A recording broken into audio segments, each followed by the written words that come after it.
Cinema అయిన మహా నేను మిస్టర్ బి. నా మాట సూటిగా ఉంటుంది, మ్యాటర్ క్లియర్ గా ఉంటుంది. మీరు చూస్తున్నారు Mister B channel. Welcome to Monday test. ఈ వీక్ మండే టెస్ట్ లో 2 సినిమాలు పార్టిసిపేట్ చేసే ఒక స్ట్రైట్ తెలుగు సినిమా, ఒక డబ్బింగ్ సినిమా. డబ్బింగ్ సినిమా వచ్చేప్పటికి అజిత్ కుమార్ నటించిన తమిళ మూవీ విరాముయర్చి తెలుగులో పట్టుదలగా రిలీజ్ అయింది కానీ పట్టుదలగా అయితే ప్రేక్షకుల్ని మెప్పించలేకపోయింది. తెలుగులో అయితే పెద్దగా పట్టించుకోలేదు అసలు ఆ సినిమాని. తమిళ్లో మాత్రం అజిత్ కుమార్ కి ఫ్యాన్ ఫాలోయింగ్ ఉంది కాబట్టి, స్టార్ ఇమేజ్ ఉంది కాబట్టి దాన్ని బేస్ చేసుకుని సినిమా కొంతవరకు సినిమాతో బిజినెస్ లో ఇన్వాల్వ్ అయి ఉన్న వాళ్ళకి కలెక్షన్స్ తెచ్చిపెట్టింది, ప్రాఫిట్స్ కాదు. భారీగానే బిజినెస్ జరిగింది ఈ సినిమాకి ప్రపంచవ్యాప్తంగా. తెలుగు తమిళ వెర్షన్స్ లో కలిపి దాదాపు 92 కోట్ల వరకు బిజినెస్ జరిగిందని తెలుస్తుంది. ఫుల్ రన్ లో అయితే 92 కోట్ల షేర్ వెనక్కి తెచ్చుకునే పరిస్థితి కనిపించట్లేదు. తెలుగులో అయితే పెద్ద డిజాస్టర్ సినిమా. దాదాపు 3 కోట్ల బిజినెస్ వాల్యూతో రిలీజ్ కి వచ్చింది. గురువారం రిలీజ్ అయింది. టోటల్ 4 రోజుల వీకెండ్ తీసుకుంది. 4 రోజుల వీకెండ్ లో ఇంప్రెసివ్ పర్ఫార్మెన్స్ అయితే లేదు. ఫస్ట్ రోజే సో రెస్పాన్స్ సినిమాకి తెలుగు ప్రేక్షకుల నుండి. శుక్రవారం శనివారం కూడా వెరీ లో కలెక్షన్స్ రిపోర్ట్ అయ్యాయి.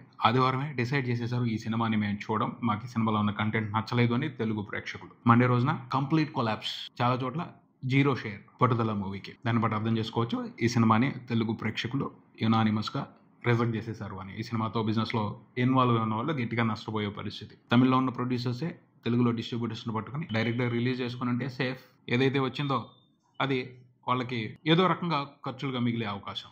కాకపోతే పబ్లిసిటీ గ్రాండ్ గానీ చేసి ఉంటారు. పోస్టర్స్ ఇవన్నీ ఎక్కడికక్కడ రిలీజ్ చేసిన ప్రతి చోట అంటించాలి కాబట్టి దానికి అయ్యే ఖర్చులకే సినిమా వసూలు చేసిన కలెక్షన్స్ లో చాలా భాగం అయిపోద్ది. సో ఈ సినిమాతో బిజినెస్ లో ఇన్వాల్వ్ అయి ఉన్న వాళ్ళకి, ముఖ్యంగా థియేట్రికల్ బిజినెస్ తో ఇన్వాల్వ్ అయి ఉన్న వాళ్ళకి ఇంట్రెస్టింగ్ ప్రాఫిట్స్ అయితే వచ్చే అవకాశం లేదు. తెలుగు వరకు సినిమాకి 3 కోట్ల బిజినెస్ వాల్యూ అనుకుంటే 5 రోజుల్లో రిపోర్ట్ చేసిన షేర్ 1 కోటి కూడా లేదు. అది పరిస్థితి. మండే రోజున అయితే చాలా చోట్ల థియేటర్ రెంట్లు కూడా రాని పరిస్థితి. సో తెలుగులో అయితే మండే టెస్ట్ లో ఫెయిల్ అయింది. తమిళ్లో అయినా మండే టెస్ట్ లో పాస్ అయ్యే అవకాశం ఉందంటే కష్టమే. కాకపోతే స్టార్ ఇమేజ్ మూలంగా రికవరీ బాగుంది. ఇన్వెస్ట్మెంట్ లో 50% అబౌవ్ రికవరీ అయింది సినిమాకి. ఓవరాల్ గా అయితే లాసులతోనే ముగుస్తుంది cinema box office run. Tamil Nadu state వరకు సినిమా నియర్లీ 70 కోట్ల గ్రాస్ చూసింది 5 రోజుల్లో. అది కంప్లీట్ గా Ajith Kumar star power. Overseas లో కూడా తమిళ వెర్షన్ నియర్లీ 40 కోట్ల గ్రాస్ రిపోర్ట్ చేసింది. అజిత్ కుమార్ స్టార్ పవర్ అది.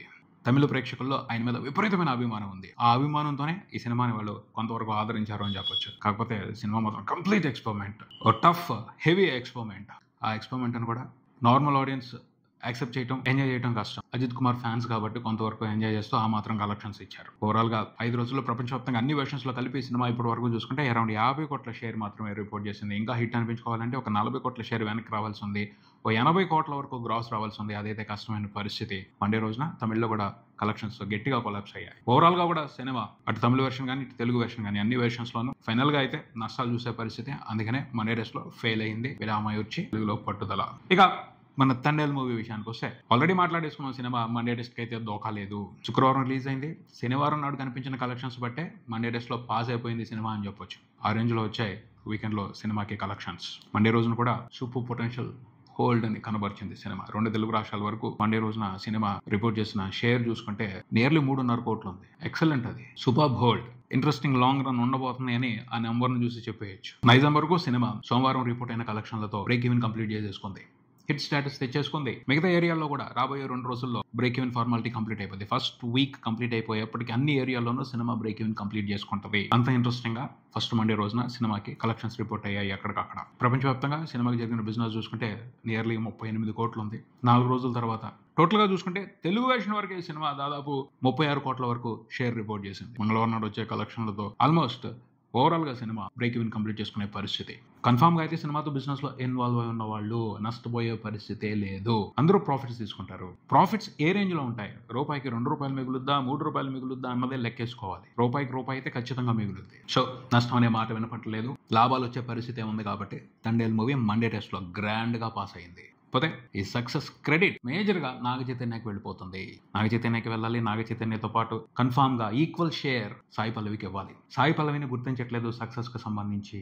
ఎక్కువగా పిఆర్ జరుగుతుంది చాలా స్ట్రాంగ్ గా నాగ చైతన్యకి సంబంధించి సోషల్ మీడియాలో. అంటే తను చెప్పాడు ఇలా చేసుకోవాలి, చేసుకోకపోతే మనం వెనకబడిపోతున్నామని. సో చాలా యాక్టివ్ గా ఆ ప్రాసెస్ నడుస్తుంది.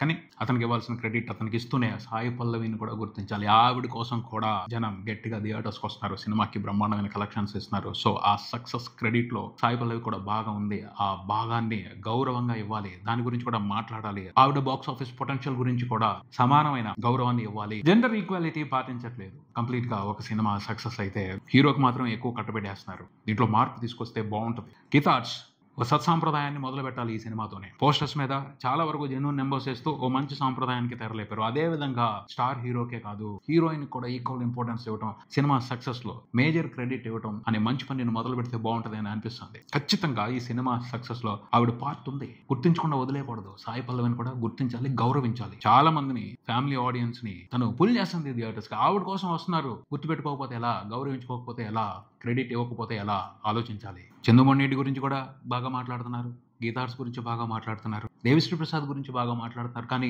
సాయి పల్లవి గురించి చాలా తక్కువ మాట్లాడుతున్నారు. ఎక్కువగా మాట్లాడాలి. నాగ చైతన్యకి ఎంతైతే ఇంపార్టెన్స్ ఇస్తున్నారో, ఏ రకమైన ఎలివేషన్ ఇస్తున్నారో అదే రకమైన ఇంపార్టెన్స్ సాయి పల్లవికి ఇవ్వాలి.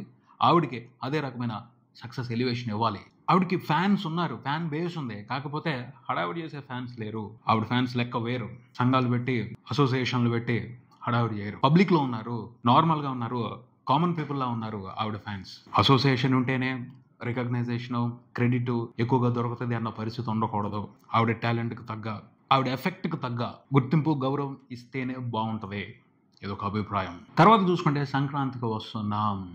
ఈ సినిమా సైలెంట్ గా ఈ వీకెండ్ లో కూడా చేయాల్సిన జాతర చేసింది బాక్స్ ఆఫీస్ దగ్గర. కొత్త సినిమాలు వచ్చిన తండేల్ ప్రపంచంలో నడుస్తున్నప్పటికీ సైలెంట్ గా తను తెచ్చుకోవాల్సిన ప్రాఫిట్స్ ని తను తెచ్చుకుంది. ఈ వీకెండ్ లో కూడా సినిమా 2 కోట్లకు పైన షేర్ రిపోర్ట్ చేసింది. విచిత్రం ఇది, అద్భుతం ఇది. సైలెంట్ గా 2 కోట్లు షేర్ తెచ్చేసుకుంది. అదంతా ప్రాఫిట్ లెక్కని పెంచేస్తుంది సినిమాతో బిజినెస్ లో ఇన్వాల్వ్ అయి ఉన్న వాళ్ళకి. ఆదివారం నాడు నియర్లీ 1,90 లక్షల పైన షేర్ రిపోర్ట్ చేసింది 2 తెలుగు రాష్ట్రాల వరకు. సంక్రాంతికి వస్తున్న మూవీ అద్భుతం మనం ఎక్స్పెక్ట్ చేసాం. గడిచిన వీక్ డేస్ లో సినిమాకి కనిపిస్తున్న రెస్పాన్స్ బట్టి మనం ఎక్స్పెక్ట్ చేసాం. ఈ వీకెండ్ లో కూడా తండేల్ ప్రపంచంలో నడుస్తున్నా కూడా ఈ సినిమా సైలెంట్ గా ప్రాఫిట్స్ తీసుకుంటుంది. అదే జరిగింది. 2 కోట్లకు పైన షేర్ వచ్చింది సినిమాకి ఈ వీకెండ్ లో. అది హ్యాపీ ప్రాఫిట్స్ సినిమాతో బిజినెస్ లో ఇన్వాల్వ్ ఉన్న వాళ్ళకి. మూవీ టీం అయితే గుమ్మడిగా కొట్టేసింది. చాలు ఇక అయిపోయింది, మాకు రావాల్సిన సక్సెస్ వచ్చేసింది, ప్రమోషన్స్ ఆపేస్తున్నాం అని లేటెస్ట్ గా లాస్ట్ ఈవెంట్ నిర్వహించేసింది. 300 కోట్ల గ్రాస్ వచ్చింది మా సినిమాకి. ఇది ఒక ఇండస్ట్రీ రికార్డు, రీజనల్ ఫిల్మ్ కి సంబంధించి అని లాస్ట్ ఈవెంట్ నిర్వహించి గుమ్మడికాయ కొట్టేసింది. కానీ సినిమాకి ఇంకా కలెక్షన్స్ వస్తాయి. రాబోయే రోజుల్లో కూడా ఇంకా ఇంట్రెస్టింగ్ షేర్ వచ్చే పరిస్థితి కనపడుతుంది. తండేల్తో పాటు సైలెంట్ గా ఈ సినిమా కూడా ఇంట్రెస్టింగ్ నెంబర్స్ లోనే ప్రాఫిట్స్ ని తీసుకునే అవకాశం కనపడుతుంది. ఇప్పటి వరకు సినిమా 2 తెలుగు రాష్ట్రాల వరకు చూసుకుంటే 130 కోట్లకు పైన షేర్ చూసింది. ప్రపంచవ్యాప్తంగా చూసుకుంటే నియర్లీ 160 కోట్ల వరకు షేర్ రిపోర్ట్ చేసింది. ఓవరాల్ గా అన్ని ఏరియాల్లో కలిపి సినిమా టోటల్ గా తీసుకున్న ప్రాఫిట్ నెంబర్ చూసుకుంటే 115 కోట్లు దాటింది.